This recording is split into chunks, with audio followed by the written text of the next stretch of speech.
The night he finally believed in himself again, the city felt softer than usual. Eli walked along the quiet sidewalk with his hands in his pockets, passing dark shop windows and tired streetlights. During the day, the city was loud and full of people who looked busy and sure of themselves. At night, it belonged to slower steps and heavy thoughts like his. He had just left another interview. It was the third time that month he had heard the same polite words. "We like you, but we chose someone else." Each sentence felt like a small stone dropped into the bag he carried inside his chest. On the bus home, he watched other passengers and imagined their lives were simple and successful. His own reflection in the window looked uncertain, almost invisible. When the bus stopped near his street, he did not want to go straight back to his small apartment. He stepped down and decided to walk one extra stop. Deep inside, he just did not want to sit alone with his thoughts yet.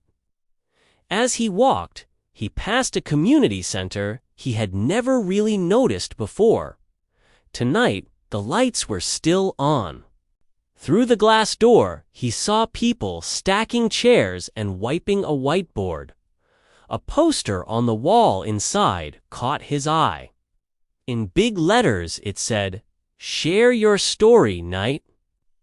Underneath were the words, "You do not need to be special. You just need to be honest." Eli stood there with his hand on the cold railing.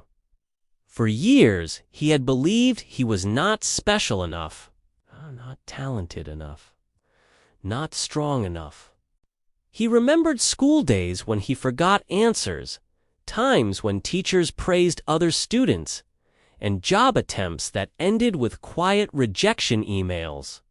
"Other people have real stories," he often told himself. "I only have small failures." The door opened and a woman came out carrying a box of papers. She almost walked past him, then paused and smiled. "Hi," she said gently. "Were you here for the event? We just finished, but you are welcome next week." Eli shook his head quickly. "No, I was just passing by," he said, embarrassed by the idea that anyone might expect him to speak. She did not push. She simply said, "If you ever want to tell your story, this place will listen," and continued down the steps. Her last words followed him along the street like a quiet echo. "This place will listen." Later that night, sitting on the edge of his bed, Eli could not stop thinking about the poster. Instead of opening social media, he opened the Notes app on his phone and typed 3 simple lines. "My name is Eli. I have failed many times. I am still here." He read them several times. The sentences were not poetic or impressive, but they were true. For the first time, he wondered if being still here was not nothing. Maybe it meant he had a kind of quiet strength. Over the next few days, those 3 lines stayed in his mind like a gentle rhythm. At his temporary job, he started to see small details he had ignored. He noticed how he helped confused customers find what they needed. He noticed how his calm voice softened angry people. None of this appeared on a resume, but it was real value. The next week came quickly. On the evening of Share Your Story night, Eli found himself again standing outside the community center. His heart told him to keep walking. His feet carried him inside.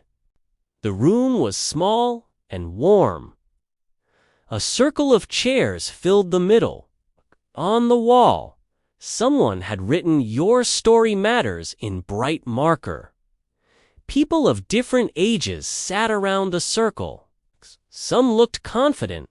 Others played nervously with their sleeves or phones. The same woman from the door smiled when she saw him. "You can just listen tonight," she said.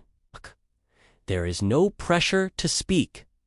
One by one, people shared short pieces of their lives. A man spoke about starting again after losing his job. A woman talked about learning to read as an adult. A teenager admitted feeling lonely even with many online friends. Nobody sounded perfect. Nobody was a movie hero.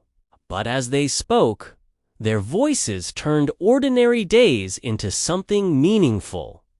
Eli felt his heart beating faster. When the circle came back to him, he wanted to stay silent. Instead, he heard his own voice. "My name is Eli," he said softly. "I have failed many times. I am still here." He expected awkward, quiet, or polite smiles. Instead, people leaned forward. The woman asked, "Can you tell us about one time you stayed, even when it was hard?" The words came slowly at first, then more easily. Eli talked about caring for his sick grandfather, about going to interviews even after many rejections, about learning to hold his anger so he would not shout at the people he loved. No one laughed. No one looked bored. Someone said, "That is brave." Another said, "I understand." On his walk home, the city lights seemed less cold. The buildings were the same. His situation had not changed. But something inside his chest felt lighter, as if one invisible stone had been taken out of the bag he carried. Back in his room, he opened his notes app again and added one more line. "My story is not small. It is still being written." If you have believed that your life does not matter because it does not look big or special, remember Eli. You do not need a perfect achievement to be important.